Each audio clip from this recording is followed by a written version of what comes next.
After that, the little prince climbed a high mountain. The only mountains he had ever known were the 3 volcanoes, which came up to his knees, and he used the extinct volcano as a footstool. From a mountain as high as this one, he said to himself, I shall be able to see the whole planet at one glance and all the people. But he saw nothing save peaks of rock that were sharpened like needles. Good morning, he said courteously. Good morning. Good morning. Good morning, answered the echo. Who are you? Said the little prince. Who are you? Who are you? Who are you? Answered the echo. Be my friends, I am all alone, he said. I am all alone, all alone, all alone, answered the echo. What a queer planet, he thought. It is altogether dry and altogether pointed, and altogether harsh and forbidding, and the people have no imagination. They repeat whatever one says to them. On my planet I had a flower. She always was the first to speak. But it happened that after walking for a long time through sand and rocks and snow, the little prince at last came upon a road, and all roads lead to the abodes of men. Good morning, he said. He was standing before a garden all abloom with roses. Good morning, said the roses. The little prince gazed at them. They all looked like his flower. Who are you? He demanded, thunderstruck. We are roses, the roses said, and he was overcome with sadness. His flower had told him that she was the only one of her kind in all the universe, and here were 5,000 of them, all alike, in one single garden. She would be very much annoyed, he said to himself, if she should see that. She would cough most dreadfully, and she would pretend that she was dying to avoid being laughed at, and I should be obliged to pretend that I was nursing her back to life, for if I did not do that, to humble myself also, she would really allow herself to die. Then he went on with his reflections. I thought that I was rich, with a flower that was unique in all the world, and all I had was a common rose, and 3 volcanoes that come up to my knees, and one of them perhaps extinct forever.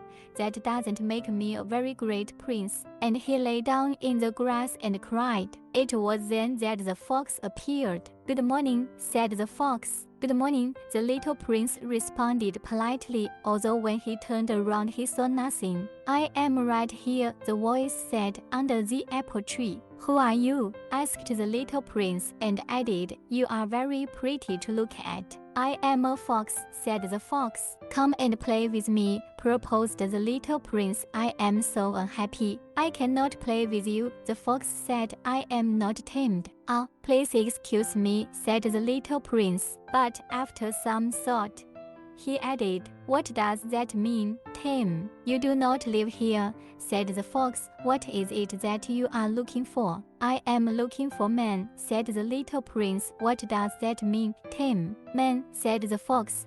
They have guns, and they hunt. It is very disturbing. They also raise chickens. These are their only interests. Are you looking for chickens? No, said the little prince. I am looking for friends. What does that mean, tame? It is an act too often neglected, said the fox. It means to establish ties. To establish ties. Just that, said the fox. To me, you are still nothing more than a little boy who is just like 100,000 other little boys, and I have no need of you, and you, on your part, have no need of me. To you, I am nothing more than a fox like 100,000 other foxes. But if you tame me, then we shall need each other. To me, you will be unique in all the world. To you, I shall be unique in all the world. I am beginning to understand, said the little prince. There is a flower. I think that she has tamed me. It is possible, said the fox. On the earth one sees all sorts of things. Oh, but this is not on the earth, said the little prince. The fox seemed perplexed and very curious. On another planet? Yes. Are there hunters on this planet? No.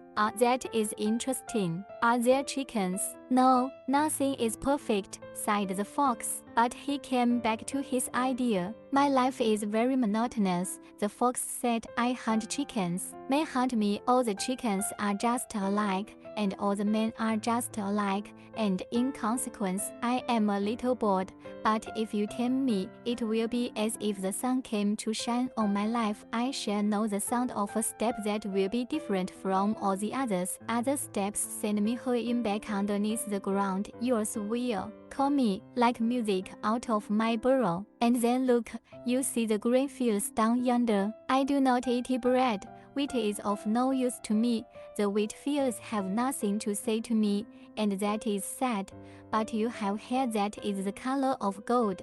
Think how wonderful that will be when you have tamed me. The grain, which is also golden, will bring me back the thought of you, and I shall love to listen to the wind in the wheat. The fox gazed at the little prince for a long time. Please tame me, he said. I want to, very much, the little prince replied, but I have not much time. I have friends to discover, and a great many things to understand. One only understands the things that one tames, said the fox. May have no more time to understand anything. They buy things already made at the shops. But there is no shop anywhere where one can buy friendship, and so men have no friends anymore. If you want a friend, tame me. What must I do to tame you? Asked the little prince. You must be very patient, replied the fox. First you will sit down at a little distance from me, like that, in the grass. I shall look at you out of the corner of my eye, and you will say nothing. Words are the source of misunderstandings, but you will sit a little closer to me every day. The next day the little prince came back. It would have been better to come back at the same hour, said the fox. If, for example, you come at 4 o'clock in the afternoon, then at 3 o'clock I shall begin to be happy. I shall feel happier and happier as the hour advances. At 4 o'clock I shall already be worrying and jumping about. I shall show you how happy I am. But if you come at just any time, I shall never know at what hour my heart is to be ready to greet you. One must observe the proper rites. What is a rite? Asked the little prince. Those also are actions too often neglected, said the fox.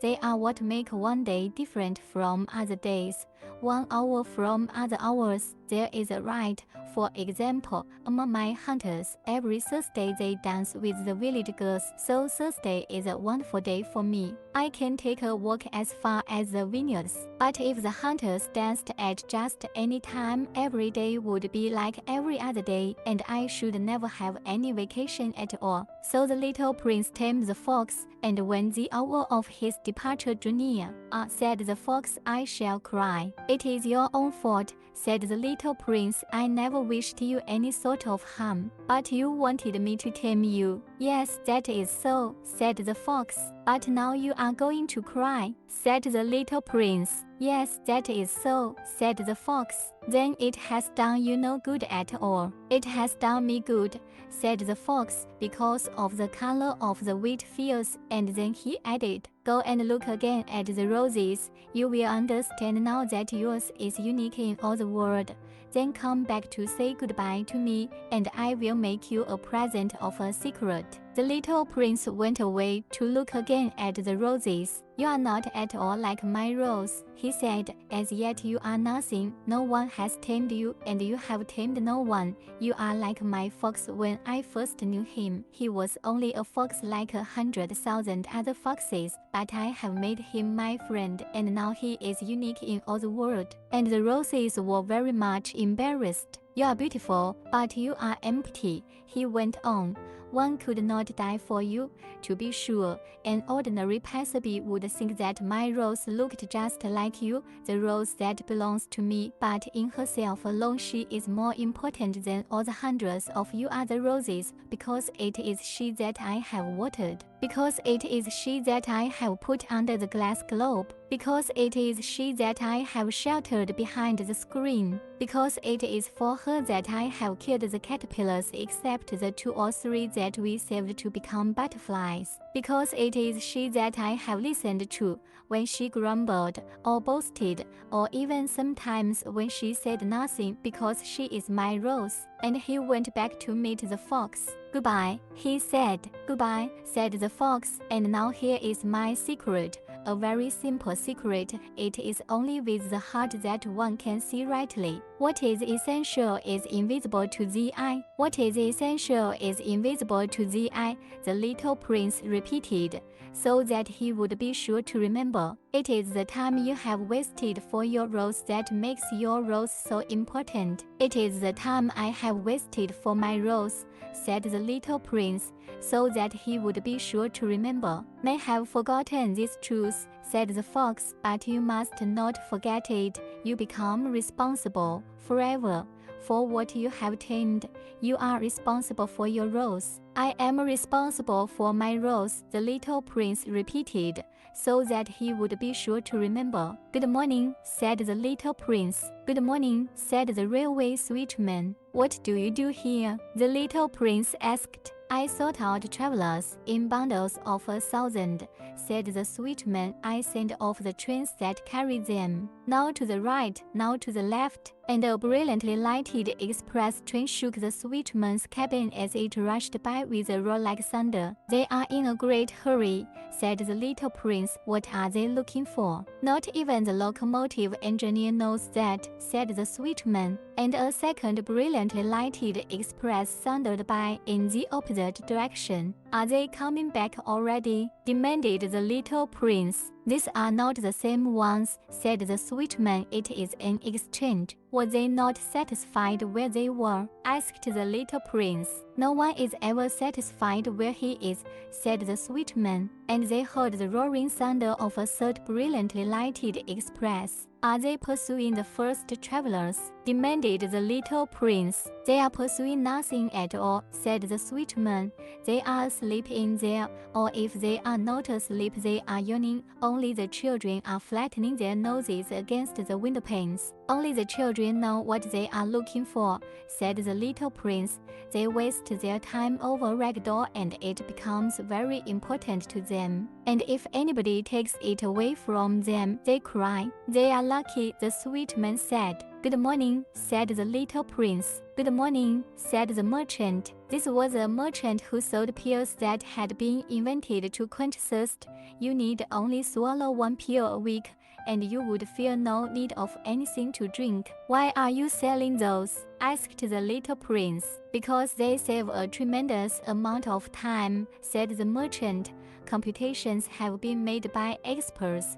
With these pills, you save 53 minutes in every week. And what do I do with those 53 minutes? Anything you like. As for me, said the little prince to himself, if I had 53 minutes to spend as I liked, I should walk at my leisure toward a spring of fresh water. It was now the 8th day since I had had my accident in the desert, and I had listened to the story of the merchant as I was drinking the last drop of my water supply. I said to the little prince, these memories of yours are very charming, but I have not yet succeeded in repairing my plane. I have nothing more to drink, and I, too, should be very happy if I could walk at my leisure toward a spring of fresh water. My friend the fox, the little prince said to me, my dear little man, this is no longer a matter that has anything to do with the fox. Why not? Because I am about to die of thirst. He did not follow my reasoning and he answered me, it is a good thing to have had a friend, even if one is about to die. I, for instance, am very glad to have had a fox as a friend. He has no way of guessing the danger, I said to myself. He has never been either hungry or thirsty. A little sunshine is all he needs. But he looked at me steadily and replied to my thought, I am thirsty too. Let us look for a well. I made a gesture of weariness. It is absurd to look for a well at random in the immensity of the desert, but nevertheless we started walking. When we had trudged along for several hours in silence, the darkness fell, and the stars began to come out.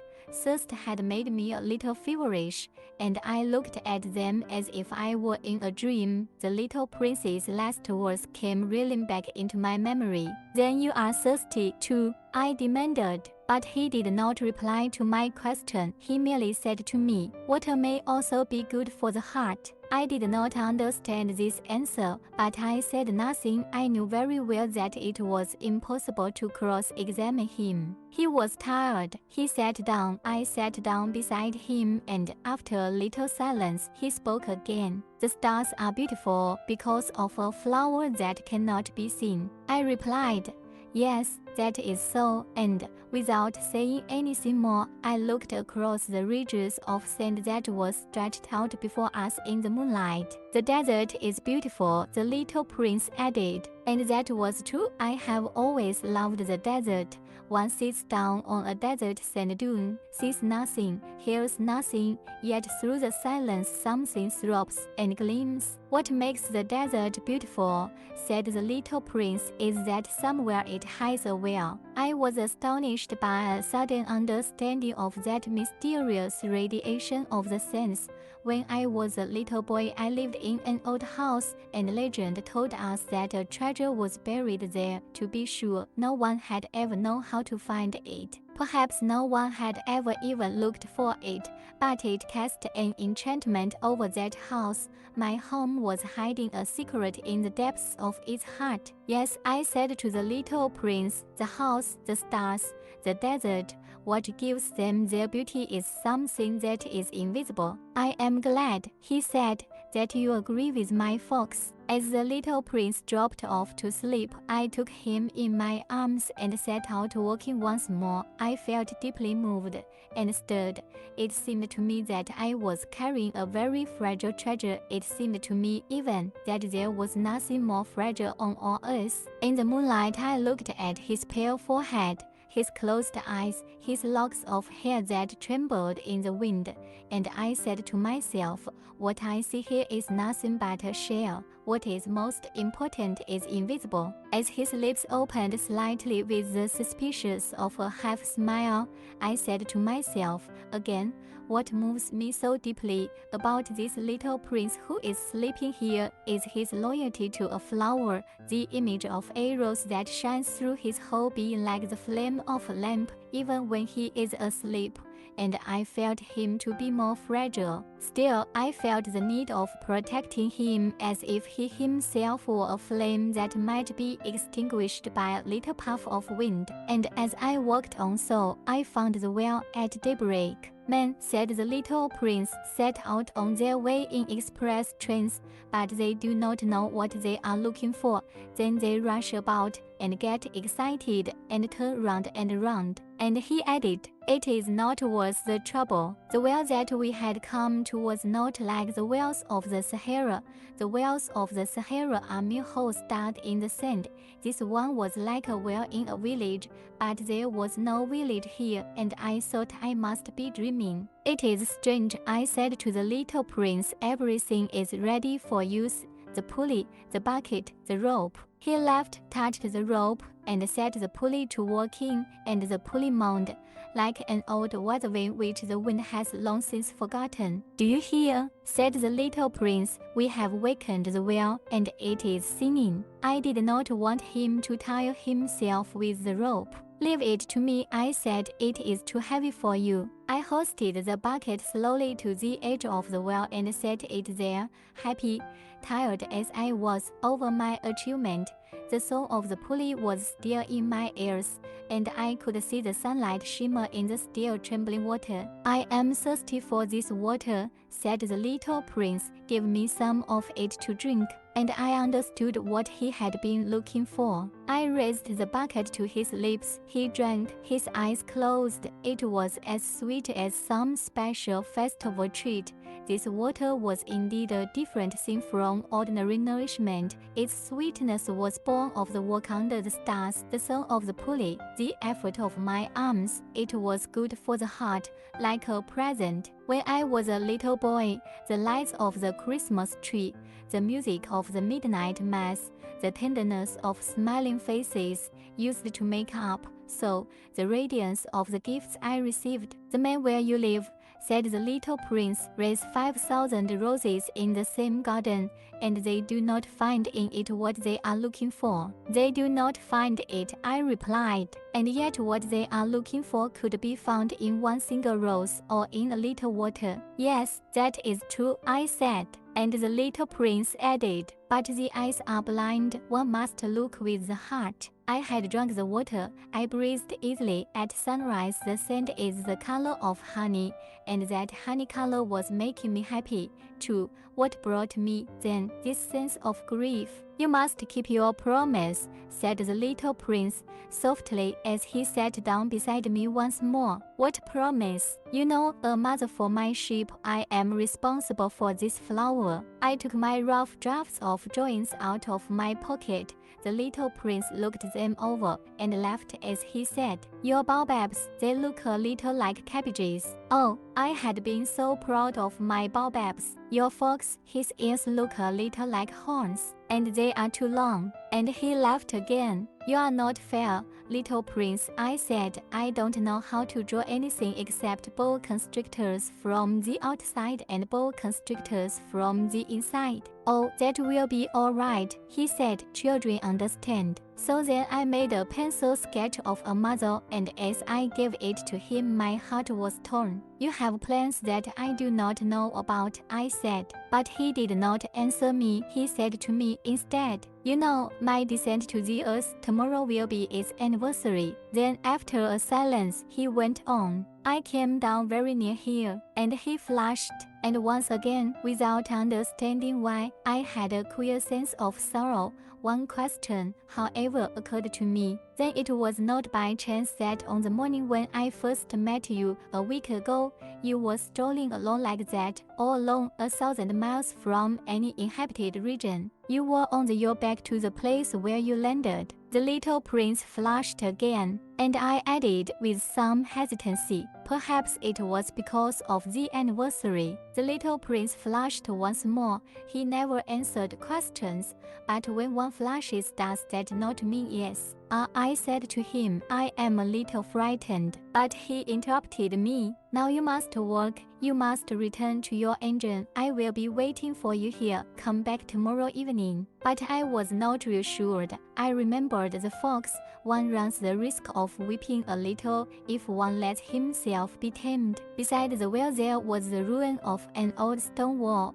When I came back from my work the next evening, I saw from some distance away my little prince sitting on top of a wall with his feet dangling, and I heard him say, Then you don't remember? This is not the exact spot. Another voice must have answered him, for he replied to it, Yes, yes, it is the right day, but this is not the place. I continued my walk toward the wall. At no time did I see or hear anyone. The little prince, however, replied once again, Exactly. You will see where my track begins, in the sand. You have nothing to do but wait for me there. I shall be there tonight. I was only 20 meters from the wall, and I still saw nothing. After a silence, the little prince spoke again. You have good poison. You are sure that it will not make me suffer too long? I stopped in my tracks, my heart torn asunder, but still I did not understand. Now go away, said the little prince. I want to get down from the wall. I dropped my eyes then to the foot of the wall, and I leaped into the air.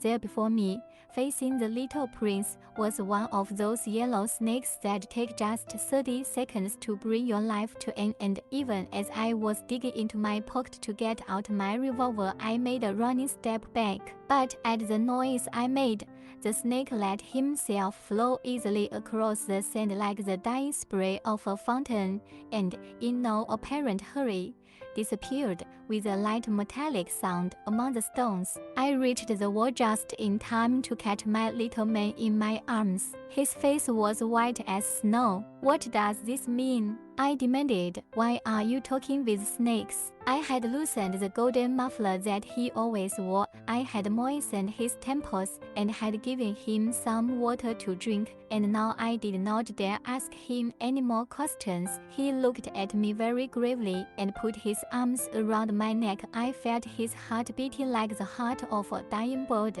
shot with someone's rifle. I am glad that you have found what was the matter with your engine, he said. Now you can go back home. How do you know about that? I was just coming to tell him that my work had been successful, beyond anything that I had dared to hope. He made no answer to my question, but he added, I too am going back home today. Then, sadly, it is much farther, it is much more difficult. I realized clearly that something extraordinary was happening. I was holding him close in my arms as if he were a little child, and yet it seemed to me that he was rushing headlong toward an abyss from which I could do nothing to restrain him. His look was very serious, like someone lost far away. I have your ship, and I have the ship's box, and I have the mother. And he gave me a sad smile. I waited a long time. I could see that he was reviving little by little. Dear little man, I said to him, you are afraid. He was afraid, there was no doubt about that, but he laughed lightly. I shall be much more afraid this evening. Once again I felt myself frozen by the sense of something irreparable, and I knew that I could not bear the thought of never hearing that laughter anymore. For me, it was like a spring of fresh water in the desert. Little man, I said, I want to hear you laugh again. But he said to me, tonight it will be a year, my star, then can be found right above the place where I came to the earth a year ago. Little man, I said, tell me that it is only a bad dream, this affair of the snake and the meeting place and the star. But he did not answer my plea. He said to me, instead, the thing that is important is the thing that is not seen. Yes, I know. It is just as it is with the flower. If you love a flower that lives on a star, it is sweet to look at the sky at night. All the stars are abloom with flowers. Yes, I know. It is just as it is with the water, because of the pulley and the rope. What you gave me to drink was like music. You remember how good it was. Yes, I know. And at night you will look up at the stars. Where I live, everything is so small that I cannot show you where my star is to be found. It is better like that. My star will just be one of the stars for you, and so you will love to watch all the stars in the heavens. They will all be your friends, and besides, I am going to make you a present. He laughed again. Ah, little prince, dear little prince. I love to hear that laughter. That is my present, just that. It will be as it was when we drank the water. What are you trying to say? All men have the stars, he answered, but they are not the same things for different people. For some who are travelers, the stars are guides. For others, they are no more than little lights in the sky. For others who are scholars, they are problems. For my businessmen, they were wheels.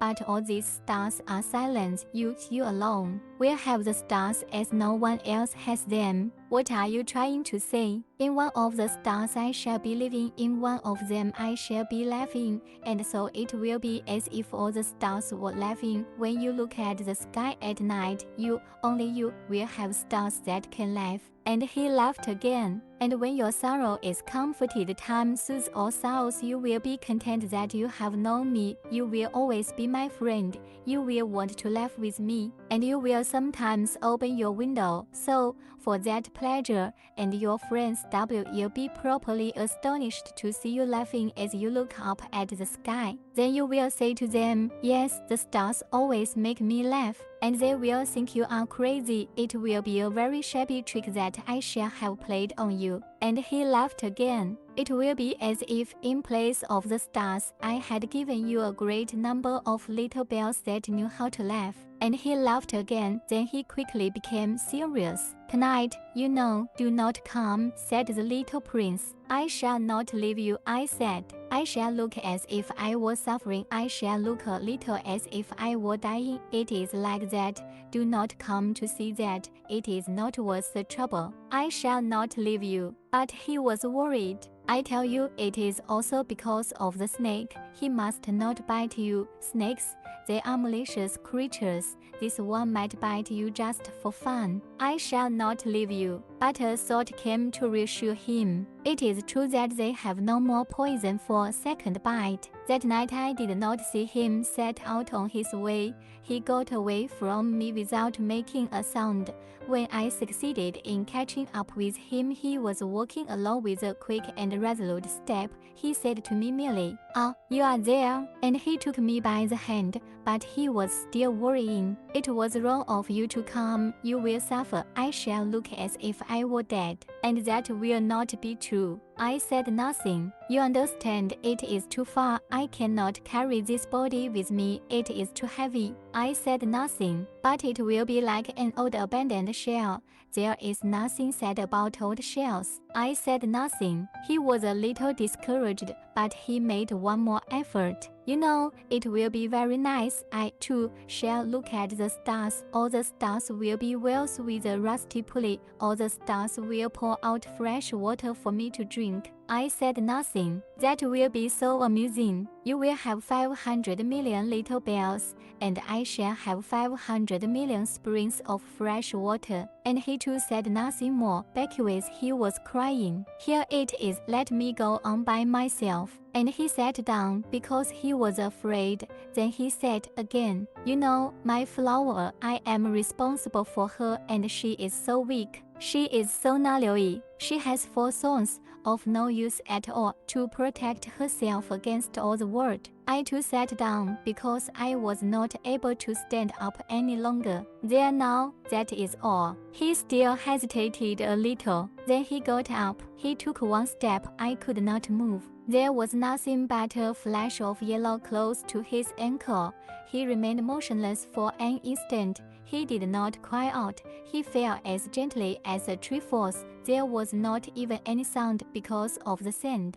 And now 6 years have already gone by. I have never yet told this story. The companions who met me on my return were well content to see me alive. I was sad, but I told them I am tired. Now my sorrow is comforted a little, that is to say, not entirely, but I know that he did go back to his planet because I did not find his body at daybreak. It was not such a heavy body, and at night I love to listen to the stars. It is like 500 million little bells. But there is one extraordinary thing. When I drew the muzzle for the little prince, I forgot to add the leather strap to it. He will never have been able to fasten it on his ship, so now I keep wondering what is happening on his planet. Perhaps the ship has eaten the flower. At one time I say to myself, surely not. The little prince shuts his flower under her glass globe every night, and he watches over his ship very carefully. Then I am happy, and there is sweetness in the laughter of all the stars. But at another time I say to myself, at some moment or other one is absent-minded,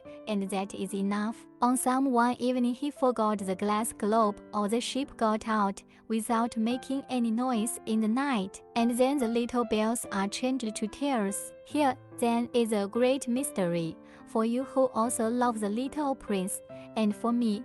Nothing in the universe can be the same if somewhere, we do not know where, a ship that we never saw has, yes or no, eaten a rose. Look up at the sky, ask yourselves, is it yes or no? Has the ship eaten the flower? And you will see how everything changes. And no grown-up will ever understand that this is a matter of so much importance. This is, to me, the loveliest and saddest landscape in the world. It is the same as that on the preceding page, but I have drawn it again to impress it on your memory. It is here that the little prince appeared on us and disappeared. Look at it carefully so that you will be sure to recognize it in case you travel someday to the African desert. And if you should come upon this spot, please do not hurry on. Wait for a time exactly under the star, then explain if a little man appears who laughs, who has golden hair and who refuses to answer questions, you will know who he is. If this should happen, please comfort me, send me word that he has come back. I ask the indulgence of the children who may read this book for dedicating it to a grown-up. I have a serious reason. He is the best friend I have in the world. I have another reason. This grown-up understands everything, even books about children. I have a third reason. He lives in France where he is hungry and cold. He needs cheering up. If all these reasons are not enough, I will dedicate the book to the child from whom this grown-up grew. All grown-ups were once children, although few of them remember it, and so I correct my dedication. To Leon Worth, when he was a little boy. The end. If you enjoy this channel, please subscribe, like, and share. Thank you.